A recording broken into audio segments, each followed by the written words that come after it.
Hello and welcome to this week's episode of Fratello Talks. I'm your host Nacho, and today I'm joined by Thomas and Daan. And we are going to be talking about the present and future of watch design. Yes. It's a big topic. It feels, I don't know, I hope you guys are prepared. 10 minutes. We have 10 minutes. Yeah, it's going to be a very quick, no. Well, we'll get into it. And I think, we had a little bit of a conversation about this. So we'll share some of our thoughts, of course. But before we do that, let's get into wrist check. Daan, what is on your wrist today? I am wearing my Serica 5303-3 diver. Nice. Which means it's the one with the greenish bluish bezel insert. Nice. Very nice. And it's back on the bracelet, on the mesh. Yeah, I wear it mostly on the bracelet. Cool. I think it's a unique feature and Nice. It looked good on rubber, but this is better. Nice. Very, very cool. I also like that this watch has a very, very, very, very dark blue dial. Yeah. It's almost, you almost would think in just about every single light that it's black, but it is this like extremely dark shade of blue. Yeah. Nice little detail. Yeah. Cool. Nice. And Thomas, speaking of blue dials. Well, I was wearing the Formex Ceramica, the new Formex Ceramica. True. Right. But I'm not anymore because the bracelet was too large for me, and I didn't want to size it. So now I'm wearing back to my normal VPC type 37HW. Nice. In blue. Very nice. Cool. Yeah. Yes, and I have made a switch onto my Seiko. This is the Mini Turtle SRPCK 35 or SRPC 35. I don't know. We'll go with the first one I said. That's it. It's 42 millimeters, but it actually looks a little bit smaller than that. It's kind of a reduced version of the classic 44 millimeter turtle model from Seiko. Nice. It's from a few years ago, and now there's still a few things I like about it. It's one of those that's kind of been paved over by watches like my 2254 and Tudor FXD. But at the same time, there's something that's kind of quite charming about this. I find it's your new running watch, right? It became my running watch 2 weeks ago for the people that are listening to this. We did a little race together with the folks from Seiko. Raised some money for Doctors Without Borders, and it was on my wrist during that run on this Crafter Blue rubber and Daan strap. is actually still raising money for doctors because he he ruined his Daan knee had on a that bit of an injury. Yes. But you guys were pushing hard. You and your friend were the pace was crazy. But hey, at least you crossed the finish line. You got the medal. Exactly. And we did some good. So that's it. Cool. Now let's get into the topic for the week. About the present and future of watch design. Maybe I can introduce this because I think the conversation that we were having that sort of inspired us to go with this topic was a little bit about how it seems that for the last few years, watch design has been very much centered around vintage inspiration, vintage reissues. We've seen a lot of it, specifically, I would say for me, like one turning point that I then was told by several of our colleagues that wasn't really the turning point, but for me it kind of is the Tudor Black Bay. Right, the Black Bay that came in 2012, I believe, and that kind of felt like really with the floodgates opened for vintage reissues. But up until that point in the 90s and early 2000s, there were a lot of crazy designs when you look at what Zenith did back then, and even what Tudor was doing pre-Black Bay. There were a lot of crazy the Hydronaut and the Iconaut and North Flag even. So. What's interesting to see now is that there is a lot of vintage design, but there is also a lot of interesting stuff happening today in the world of watch design. Whereas, maybe the popular opinion tends to gravitate towards these vintage reissues, but there are a lot of things to look at. But how do you guys feel about the current state of watch design? Are there any specific brands that come to mind? Any specific examples of good contemporary watch design? Well, I think it's interesting to look at like the trend you're describing. Mm-hmm. I think you can identify a sort of golden era of watch design as probably 1940s to 1970s, I guess, because that's when I think the wristwatch was kind of perfected in a sense. Right. In terms of its function, and all the variations we now know and love were basically born in that window of time. Yeah. legibility got sort of optimized, the function got optimized, and the aesthetics as well. And they were functional objects back then. Yeah. That's the difference, is that back then people really needed them to do what they did well. So, and I think that's part of the reason why it's very tempting to reach back to that era, because if you're going to be super modern, it usually means compromising some functionality. Like if you look at the MBNFs or the more accessible Behrens and brands like that, it tends to be different for different sake. Just I mean, that sounds a bit disrespectful. There's great stuff going on there, but it's not as a watch, as a functional watch. It's not better. Right. No, of course. Because it's less functional, basically. It's more complicated and less functional. So that from a purely sort of philosophical standpoint, that would be a lesser watch. So I think that's one of the reasons why we tend to grab back to this golden era. Yeah. And then I think you see a shift where for a long time it's been around 60s primarily, with a little bit of 70s. Then it became 70s, and it feels like now it's really accelerating within a span of a few months. It's like 80s, 90s, zeros even. Yeah. It's like, we're gonna just put everything else out now as well. And I think we had some recent releases like the Tissot Rock Watch and stuff like that. You know, it's all a bit more recent, still vintage inspired, but more recent. Yeah. And I think it ties into an idea that I wrote an article about a little while back, that like, is the current trend perhaps everything goes? Yeah. Because I feel like we went to these, like, it's a controversial name, but the geezer watch, you know, where it was sort of like the old guy's watch, the Piaget integrated bracelet, that stone sort of dial stuff, kind of thing. Yeah. And then very AP quickly 90s came, and but it didn't replace 60s inspired or modern, or you know, it just it seems to be all alongside each other at the moment. So I kind of struggle to pinpoint today as like, what is the trend of today? Yeah. It feels like almost like anything goes. And it's like a football match, like a soccer match to our American listeners, but where there's like 5 balls in the pitch, right? And so you have everybody's chasing these different reference points, you know, and there isn't quite like one central focus for brands to chase. But it is an interesting time. I like it because it also feels less dogmatic. Like, you have to get this watch for sure to be part of the inner circle. Now it's more of like, you can express who you are. That's it, and that's all good. So but like it makes it harder to pinpoint a certain trend. Because that was what we were looking for, maybe for the podcast subject. Like, let's talk about trends and trends in we were design. like, but what is the current trend? Like, what is the current wave of the design in watches? And we weren't really sure, actually. Yeah.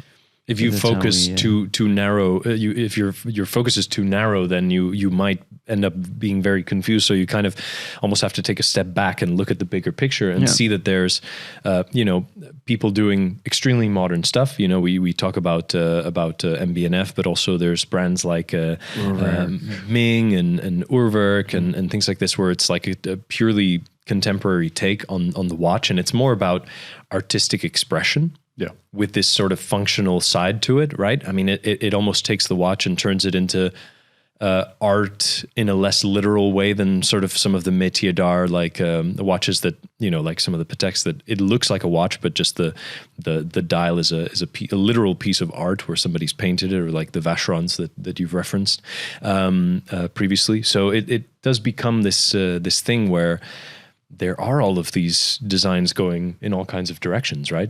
I guess you could say that shaped watches and more jewelry-esque watches are having a bit of a thing. Like, right. I did an interview with a couple of watch designers a while back for Fratello, and they all pointed at like, this feels like the era of the designer again. Yeah. So perhaps as an answer to the tool watch period where everything was a Submariner or stuff like that. Now again, it's more stylized and more shaped and stuff. Yeah, with maybe Dennison and Anoma. And, exactly. Like that. Yeah, for sure. Yeah, it's almost like there's certain, like the sort of the central pillars, right? The dive watch, the chronograph, the field watch, all of these things we've seen before. right? And it's true that, if you put this next to my 2254, if you put my Seiko next to my 2254, and for example, if I ask my wife, she won't know the difference. She'll be like, yeah, it's I don't see it. And then I'd be like, but look, the case's shape is slightly different. She'd be like, yeah, they look exactly the same to me. But the thing is, with these design watches, what we could categorize as design watches in sort of the most broad sense, there's a certain wow factor to them, right? Like when you see an Anoma, you go, wait, whoa, what's going on here? Yeah. What is that? And obviously you get things like Gerald Charles and Daniel Roth that are bringing back some of those design experiments and some of those shapes that were drawn by Genta in very many cases, and then now giving it like a breath of fresh air in a way, right? But it's there's so much out there, and like you said, I think that's a good way of putting it. That it's the era of the designer is kind of back. Yeah, and I think it also translates to a little bit more elegance across the board. Mm-hmm. You see, like another article I recently wrote. I think about this quite a lot, apparently. Right. But the article called "Thin is In." Yeah. About thinner watches. You see this coming back as well, like slightly more ergonomic, slim, slightly more elegant versions, even of hardcore tool watches, where it seems that, that sort of ties in perhaps to the more designer-focused angle of it, more jewelry-esque. Yeah. So you'll see new versions even of hardcore tool watches with like 2 millimeters shaved off, Yeah. That's another thing we see at an accelerated pace, I guess. Yeah. The focus shifts from brands rather like going, like we're packing all of the specs into this to we're taking away, but it's for the sake of minimalism, for the sake of elegance. And I think Lex also wrote an article recently about elegance or elegant watches are in again or they're back. And it's now like this big wave of, like something like Denison, right? Yeah. You could say, oh, well, there will be a lot of people who will roll their eyes and say, but it's a quartz watch and it's just an inexpensive quartz movement inside. It's still a Swiss quartz movement, I believe. And if it allows for that design and elegance to exist, then I think that it can only be a good thing. Or another example that comes to mind in the sense of elegance is the Moneta from Frederic Constant, which is a quartz watch with a moon face, 2 hands, and it's just super slim. And the size is basically spot on, and those end up being very elegant. How do you feel about? I wanted to tie in because all those examples you name are also quite affordable. That's it. Because before, like very crazy designs or more elegant or more thin were quite expensive because they were expensive to make and to design. But now you see that more and more people get into it. Also because the prices start to go down. Yeah, so it's being democratized a little bit. Exactly, yeah. Also, Beda comes to mind, the Angles Mechaline model. I mean, that watch I think is 1,300 euros, which kind of falls in line with Serica and their Parade model. I mean, those are just elegant, eye-catching design watches that don't set you back. What the precious metal Piaget's stone dial, the AP Cobras, and all the Geezer watches that almost sort of reignited that focus on this kind of thing. But at the same time, you have the avant-garde, right? Like we could talk about Hublot and we can talk about Reissues and things like this, right? Yeah, they're more modern. What Benoit is doing. More modern designs. Yeah. Yeah, and also more tying in with art, right? I mean, with Benoit and what he does with Reissues, there's a lot of tie-ins with. You probably know better than I do, but there was a recent one with the Engelberg. Silk or what was it? It was like silk or cotton string that was arranged on the dial, something like this. And then also the collaboration with the artist in New York. I've forgotten her name now, unfortunately, but who draws these sort of very scribbles on the dial. The scribbles. Yeah, very, very cool stuff. And then with Hublot, of course, it's they've been doing what they've been doing for a long time, but it almost seems more relevant now than ever. And I keep hammering on about something like the MP10, which is such a crazy, not the kind of watch that I would necessarily wear, but you see it and it's just impressive in person, right? So there's a lot of stuff to sort of be able to get excited about it at every price point, basically. I think it also makes sense from a technical perspective. Like if you're going to be the trend a little while back was sort of the tool watch and I think also perhaps the rise of the internet and social media and stuff, it turned watches really into specs sheets, because when people compare watches online versus in real life, it's really hard to just get a feel for a watch. So you look at the spec sheet, and I think brands really focused on that for a long time, like getting the absolute maximum in terms of water resistance and power reserve and what have you. You need sapphire this, quick release that, and all the boxes you had to tick. And it feels like now they're sort of like, okay, we maximized all of that. We can't really go any further. I mean, how much more rugged can you make a dive watch? That's it. Like, let's do it differently. The wearer is going to be dead long before the watch is. Oh, that Certina that resists, what was it, 15,000 Gs? You basically are turned into soup, but your watch survives. You're vaporized yourself. So that sort of ran into its natural limit. So then what comes after? Like, do you try and push that even further? Or do you say, okay, hold on. Well, now that we've got everything, now that we got our ducks in a row, technically, basically, let's see what we can do with it creatively. And I really like that, because I think that's what watches are about in the end. Like, does it really matter what water resistance or power reserve is on your wrist? No, it matters how it makes you feel and what it does for you. And I think that's much more in the design direction than it is in the technical development direction. So I feel it's a sort of a logical counter move in that sense, not just stylistically, but also just from what do you focus on? Yeah, for sure. It's a bit like I think of a couple of your watches, Daan, like your Santos and your Breguet. And it's a little bit like, well, does the movement in those watches matter as much as the way that they look and the artistry about them and the design? I mean, with the Breguet, obviously, you also have a really impressive movement. I'm not sure what's in the Cartier, to be honest. Cartier is an ETA movement. Yeah, which is what's in one of my favorite watches, the 2254. It's also a ETA-based movement. It's an Omega Seamaster, by the way, for those. Yeah, the Seamaster 2254. I feel like if you're a regular listener, you know what I'm talking about. But no, but it's that kind of thing, and I feel like when you were comparing new watches, like new, especially with the resurgence of, with the birth of the micro brand wave, you could only really kind of measure up as to why X was better than Y based on that. Well, this one has sapphire. Well, this one has ceramic. Well, this one has micro adjust. Well, this one has this. And that was the only way of comparing something like, again, I was talking about how something like a black dialed dive watch is very similar to another black dialed dive watch. So then the only thing you can really kind of compare in is A, the design, and B, the specs. But the specs kind of make a bit more of a objective way of measuring but it's also value now, in a way. But now you can get all of those so-called superior specs for $500, and so anything else is just that's it. So it's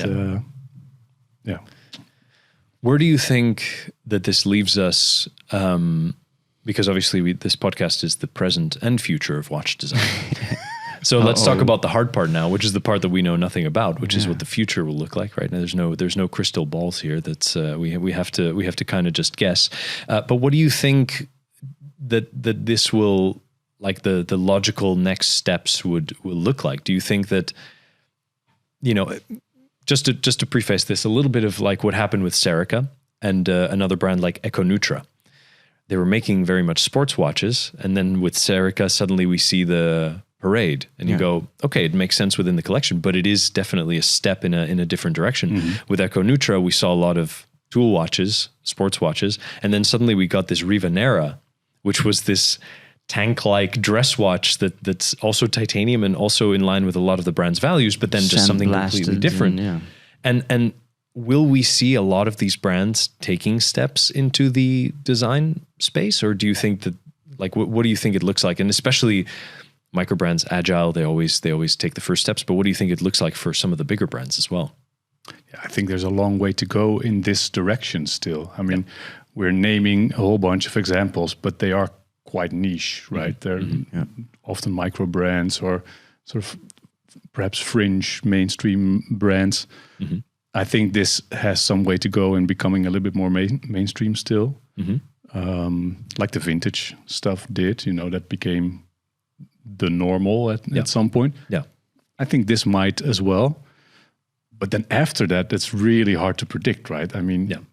do we go back to more tool watch stuff? Do we go perhaps more modern? Because you see, if you look at micro brands, you also see quite a lot of these sort of Space One-esque Space things One's coming a up. good More example. avant-garde, more modern, also very design heavy. Amida. but not vintage at all. Amida. Well, there's some Amida's there, that but- is more of a vintage. Yeah, it's like a retro modernism brought back again. Gasket, yeah. So yeah, I don't know. It's really hard to predict, but I think the course that we're on now, I think it has a long way to go before it's Definitely, also yeah. because it's less stereotypical, like a vintage inspired dive watch. At some point you've seen it, you know, like it's now been with us for 15 years or so. And I was like, yeah, okay, we know. Next. But like just a focus on design, that leaves a bit more room for interpretation, I guess. And I guess we could have a little bit more of that before we get bored of it. So yeah, I don't know. And one of the things I'd say, and it's perhaps something we've seen already, it's that there will be brands that were a little bit in the background that will come forward, right? And you know, I think like we've seen that already with brands like Piaget, suddenly feeling more relevant than ever. And perhaps there was a time in the 70s and 80s where that brand was also as relevant. I mean, even Cartier, when you look at Cartier, I'm very self-conscious because I say it in a very Dutch way, since I've never said it more than I have since I moved here. So I say Cartier instead of saying Cartier, which is what our American audience might say. But anyway, that was not a brand that was that hot in the early 2000s and even the mid 2010s, I would say. And then suddenly over the last 5 or 6 years, it's I mean, you look at any chart of like watch sales, watch figures, and you see that clearly it's like a hockey stick, right? But they're not really doing it with new designs. No, that's They're the doing interesting it with, thing, with right? everything they already had in the past. It's almost But like, they do sort of champion this idea of like it's a great watch because it's well made, but it's nothing special technically. Usually, it's the design and the relevance of it as an object that gives it its value. And I think I think Cartier probably championed that for a lot of other brands that are now doing it. Yeah, for sure. Look at the Must series that a lot of hardcore Cartier people sort of roll their eyes at a little bit because it was them kind of in trouble after the 70s and trying to kind of be able to sell something a little bit lower price point and make it a little bit more accessible. But at the same time, in doing that, now they've created this possibility for offering anything from the Must and the Solar Beats up to their Privé collections that are just incredible, right? And some of the things that they do are very technically impressive also, but they also have just a great quartz version of the tank that's solar powered, right? I mean, it's the range is really great. What do you think about the future? I think we'll hopefully see watches slimming down, like you hinted at. I think that there will be some refinement, and there is some room for refinement. I think even in some of the mainstream brands, i.e., like Tudor, Omega, brands like this, that will suddenly see like a slimmer Seamaster. But with their in-house, coaxial calibers, right? Not going back to the ETA in my Seamaster, but actually slimming down their in-house movements. I wouldn't be surprised if Tudor did something like this. So from those brands, perhaps a little bit of refinement, but hopefully also a little bit of taking chances and taking a little bit of risks and doing something that's a bit of out of left field, right? Like something like you said, the North Flag, like. I would love to see Tudor getting a little weird, right? And not just putting stuff in the Pelagos and Black Bay line. It would be interesting to see what else they could come up with. I think that there's something to be said, whether you like them or not, about what Zenith was doing in the early 2000s. There's a lot of crazy designs that or even the Gerard Perregaux that Lex always talks about, the Seahawk. You look at that and you go, oh, okay, the date is at 2:30. It has an asymmetrical case. The crown is, I don't know, at 4. It's a weird watch, but it was cool because they were trying different things, you know. And I think that I think that's it. We'll see a little bit more risk taking from brands, even hopefully. in the current market. That's kind of the kicker, that where it might be less. But yeah, if they see that there's an audience for it, I don't know. True. I don't know. Yeah, I would love to see the mainstream brands kind of follow that. But obviously, the bigger the brand, the slower it kind of is to pivot and turn when it comes to things like this. But hey, it all sort of trickles up in a way. So yeah, I don't know. It's exciting, and you see brands like Hermes and Louis Vuitton. They also try to. They have some. Licky the Horse, then. Yeah, exactly. They have some more classic looking pieces like Licky the Horse, maybe, but they also have some more modern designs. Yeah, I feel like we should say the real name, the Rocabard Arrière or whatever. Exactly. The Licky the Horse here at Fratello HQ. It's, the name is sticking. But I also liked Louis Monet 1806. Louis Monet is quite a classic watch brand. But this was a more modern, with even an integrated bracelet and really modern looking piece, and also Chronos Swiss with their Pulse One. True. Yeah, it was also a break from their usual quite classic design. Yeah. So I expect more brands to have some modern variations on their usual. Portfolio. Yeah, the Louis Monet is super interesting because it's inspired by a pocket watch. Yeah, like from probably 18th century pocket chronograph, something like that. Pocket chronograph, probably a very very old design. And then they put it in a very like modern, integrated bracelet watch with this minimalist aesthetic, and it translates well. So I think that's also a cool thing to take some designs from the past and give them a bit of a modern edge. It's a bit what Zinger is doing as well. Yeah, for me, it's like a very much a mix of vintage inspired, but also modern cues there. I think it's exciting times, and obviously, like I said, we don't have a crystal ball here to tell us what's going to happen, but I think we can all agree that it's very exciting. There's going to be a lot of stuff that for once won't be for everyone. I think that's kind of a nice thing, is that you can have something that to somebody is exactly their favorite, exactly what they're looking for, and to somebody else you sort of look at it and go, oh my god, I would never want to wear that. But that's the thing. It's not just cookie cutter vintage inspired things, which to be honest, I would still admit that's probably my comfort zone. But at the same time, it's cool to almost be put in a position where you have to become more open-minded towards more avant-garde designs. So of course we have Dave on the team who helps us with this. Oh, for sure. He's Mr. skeletonized, skeletonized and crazy stuff. So that's. I think another good thing about this is that because it's sort of designer focused, it also empowers the designer, I feel. Yeah. Because in the past decade or so, I feel a lot of watches have kind of been they've fallen prey to sort of group design, boardroom design. I was going to say that's the phrase, where right? there was like a good basic design, and then people start adding stuff, and it's like, no, please don't. Not everything needs a meteor dial, different materials, and materials everywhere, and then a color here and a color there, 15,000 SKUs of the same thing. And it just looks, and you just see like no designer would do this. No. Well, the original was good. Yeah, we see that a lot with Genta's designs as well, where you go, well, the original, there's like a certain purity, and sure, it would be tempting to add more, but sometimes it's like, that's that less is more thing. But I get that brands also have to innovate and do things. But I'm very glad you went back to the designers, because I think that's a key point. I even have it written down. It's designers don't get enough credit, and I think that hopefully that is something that's going to change. And I think that hopefully that's something where, I always love when you're talking to people at maybe on a press trip or you're at a brand, and you suddenly come across somebody who you go, oh yeah, what do you do?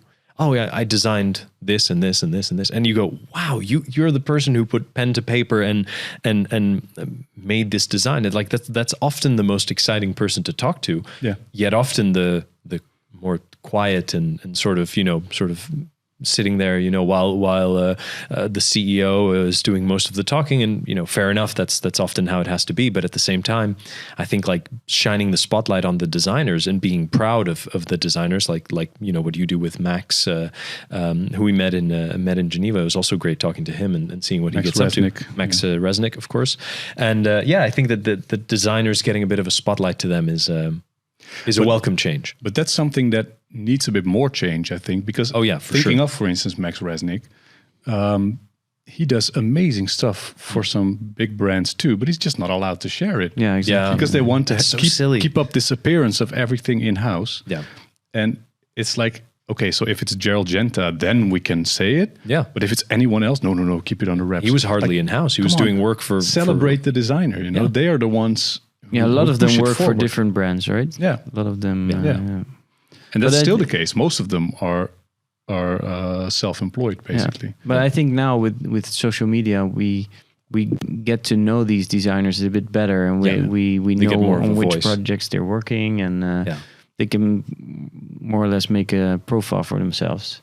Yeah, and like a portfolio out there. Yeah, and you see what that the same. Sometimes it's super fascinating to see. Oh, the same person who designed this also designed this, and it kind of just blows you away. But that's such an interesting thing. And I think at the same time, if designers are this precious resource, which there's not enough for every brand to just have their one in-house designer that they lean on, I think it's good to celebrate these people. And it's like I'm not saying that they need to like unionize or become like do like a designers guild, a watch designers guild that kind of looks after all of them.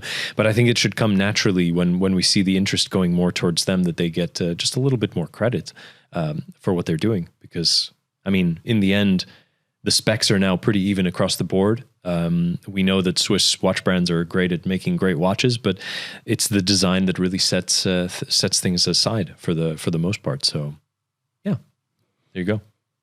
Cool. I think we can. Did we come full circle there? I think we. I don't know if it's a full circle, but it's definitely some sort of shape. Ellipse. For a designer out there, you can draw it for us. Comment on design or.